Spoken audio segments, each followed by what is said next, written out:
မြန်မာတို့ရဲ့ကထိန်လှဲ့မြမရိုးရာဓလေ့အစဉ်လာအရကထိန်လှဲ့လေကြခြင်းသည်လူဒန်းမှုအစွတ်စွတ်ကိုအများသူငါမုဒိတာဖွာကုသိုလ်ထက်သူရရှိနိုင်ကြစေရန်စီတန်းလှဲ့လေက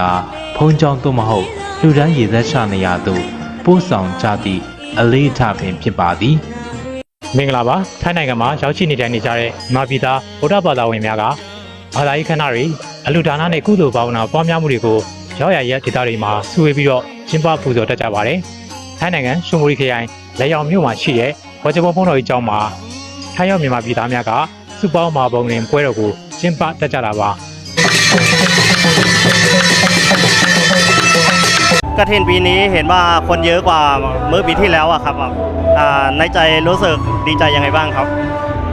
ก็งานบุญกฐินของบริษัทเฮนิเวนะคะปีนี้ก็คือครั้งที่5แล้วปีนี้จำนวนคนเยอะมากเห็นแล้วก็ดีใจมากๆแล้วก็เห็นถึงความสามัคคีของพนักงานทุกคนที่มาร่วมในวันนี้แล้วก็ภูมิใจที่ชาวพม่าทุกคนเนี่ยยังรักษาขนบธรรมเนียมของพม่าไว้ไม่ว่าจะอยู่ที่ไหนอยู่ไทยหรือพม่าก็ตรงนี้ภูมิใจมากๆค่ะ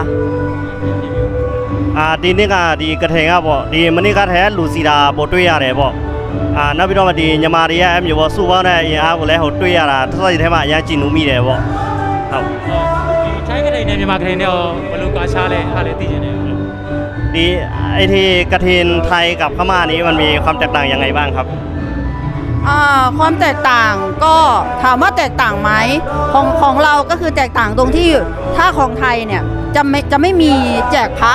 พุทธรูปเนาะพระพุทธรูปที่มีเรียงรายกันเยอะๆใช่ไหมคะอันนี้คือแตกต่างกันแล้ว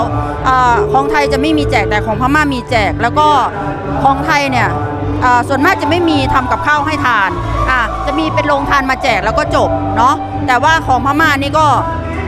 เห็นแล้วแบบมันเหมือนเป็นครอบครัวค่ะมีความอบอุ่นဒီดูထိုင်းလူမျိုးတယောက်အနေနဲ့ဟိုကြည့်ရတဲ့ကွာခြားချက်ပေါ့နော်ဒီထိုင်းကထိန်နဲ့မြန်မာကထိန်တွေကဒီမြန်မာကထိန်တွေကဖျားအမျိုးပေါ့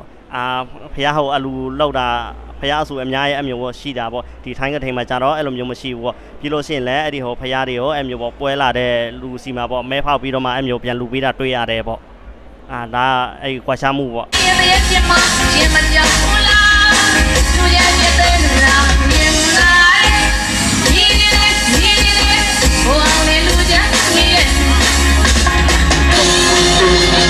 คือหลักๆก็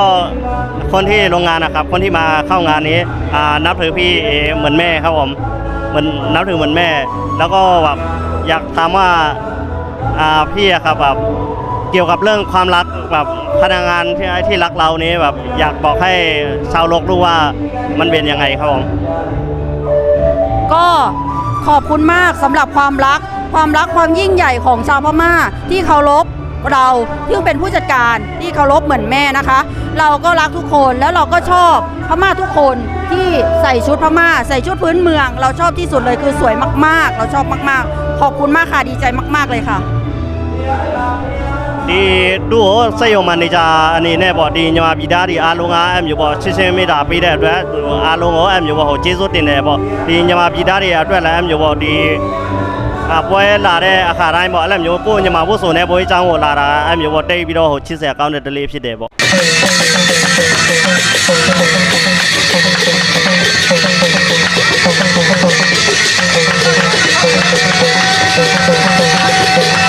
em biểu đấy thì mà就是မြန်မာအလုပ်သမားကအရင်တွေ့မဲ့ဟိုဟာအလုပ်သမားကထမင်းကဥဒရန်လာတယ်မင်္ဂလာပါရှင်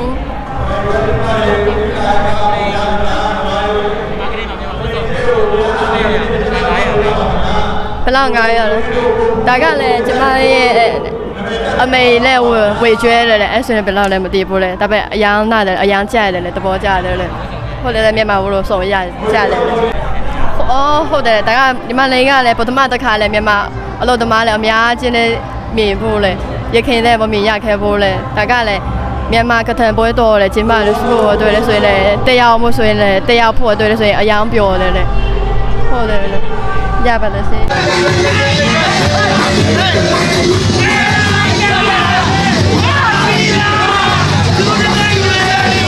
คนที่มางานก็เยอะคนที่ไม่มาก็เยอะครับ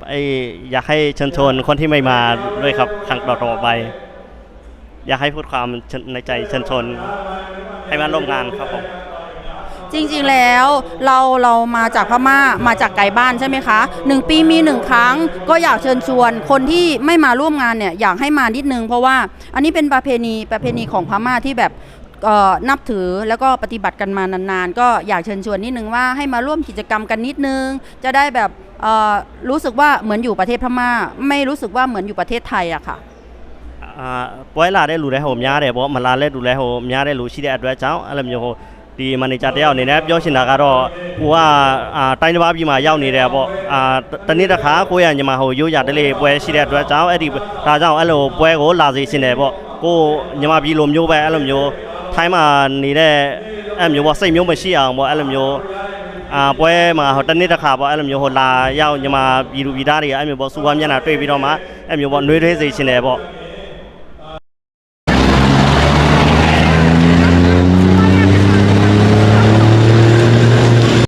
ကျွန်တော်တို့ဒီနေ့ပေါ့အစောပိုင်းနဲ့တော့ကြတော့ကထိန်ပွဲမဖြစ်ဘူးလို့စီစဉ်တာမဖြစ်ဘူးပေါ့နော်ဘာလို့လဲဆိုတော့ကျွန်တော်ကိုယ်တိုင်လည်းပဲ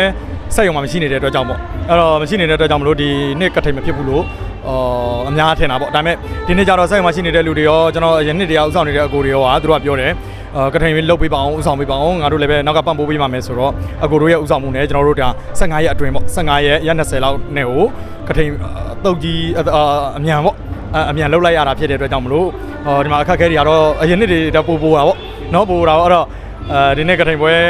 မှာကလူလည်းပဲမနစ်ကထပ်ပိုများတယ်မနစ်ကဒီနေ့ဆိုလို့ရှိရင်လူ1600ကျော်2000ဝန်းကျင်လောက်ရှိတယ်ဘာလို့လဲဆိုတော့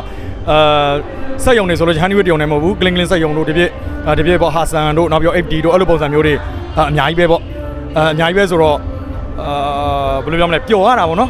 ်မလုပ်ဖြစ်ဘူးဆိုပြီးတော့ဟိုရလိုက်တဲ့ PT ပေါ့မလုပ်ဖြစ်ဘူးမလုပ်တော့ဆိုတော့စိတ်ထဲမှာမကောင်းဖြစ်နေတာအခုတော့လုပ်ဖြစ်လိုက်တဲ့ဆိုတော့ပြောရတာပေါ့နော်အဲ့တော့အခက်အခဲဆိုတော့ကျွန်တော်တို့နေ့တိုင်းပြောနေကြတိုင်းပဲလုပ်တဲ့ကံကတော့အခက်အခဲရှိတာပဲနော်လူတိုင်းမှာလုပ်သမျှတော့အခက်အခဲရှိတာပဲအဲ့တော့ဘယ်လိုပြောမလဲအခက်အခဲကိုကျွန်တော်တို့အင်အားနေနဲ့အသုံးချသွားတာပေါ့ဒီနေ့ကကြောင့်နော်အဲ့တော့အဓိကပြောချင်တဲ့အိဗေကပြောချင်တဲ့ရည်ရွယ်ချက်ကကြတော့ကျွန်တော်တို့ဒီပြည့်စက်ရုံတွေဒီမှာလည်းပဲကျွန်တော်ပြောသွားဘူးပါတယ်နော်ဆောင်ကတော့ဒီပြည့်စက်ရုံတွေဒီပြည့်ဥဆောင်နိုင်တဲ့ပုံကိုယ်တွေမြန်မာလူမျိုးတွေကိုယ့်ရဲ့မြန်မာယဉ်ကျေးမှုအဝင်နဲ့သက်နေတဲ့ကိစ္စမျိုးတွေကိုဥဆောင်နိုင်တယ်ဆိုလို့ရှိရင်လုပ်ပေးပါဥဆောင်ပေးပါနော်ဗာပဲကျွန်တော်တို့ဘက်ကလည်းပဲလိုအပ်တာဒီကျွန်တော်တို့ဒီနေရာပေါ့နော်လိုအပ်တဲ့နေရာမျိုးတွေရှိတယ်ဆိုလို့ရှိရင်ကျွန်တော်တို့အကြောင်းကြားပြီးပါကျွန်တော်တို့ပံ့ပိုးပေးပါမယ်နော်အဲ့တော့ဥဆောင်နိုင်တဲ့ပုံကိုယ်တွေအနေနဲ့လုပ်ပါလို့ကျွန်တော်တိုက်တွန်းချင်ပါတယ်ပြီးလို့ရှိရင်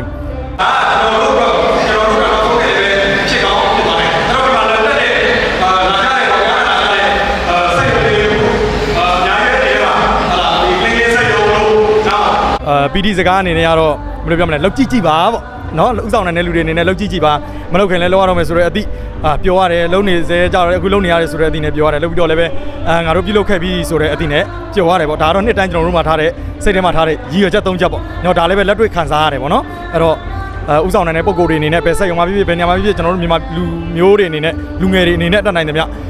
ဥဆောင်ကြပါလို့ကျွန်တော်တိုက်တွန်းလိုပါတယ်ခင်ဗျအားလုံးကျေးဇူးအများကြီးတင်ပါတယ်ဟုတ်ဒီမဟာပုံကတင်ပွဲကြီးမှာပေါ့နော်မြန်မာပြည်သူပြည်သားတွေအားလုံးဝိုင်းဝန်းပြီးတော့ကောင်းမှုကုသိုလ်လုပ်တဲ့ဘက်မှာကိုလည်းပဲတစ်ဖက်တစ်လမ်းနေပြီးတော့လာပြီးတော့ကောင်းမှုကုသိုလ်ပြုတာပါအရန်ဝမ်းသာပီတိဖြစ်ရပါတယ်ဒီနေ့ကတော့ဒီပတ်စံငွေတောင်းဒီငွေရှင်းလင်းရေးမှာပေါ့တာဝန်ယူပေးတာငွေတန်းရှင်းလင်းရေးမှာပေါ့တာဝန်ယူပေးတယ်ထိုင်းရောက်တာ9နှစ်လောက်တော့ရှိပြီလမ်းတာပေါ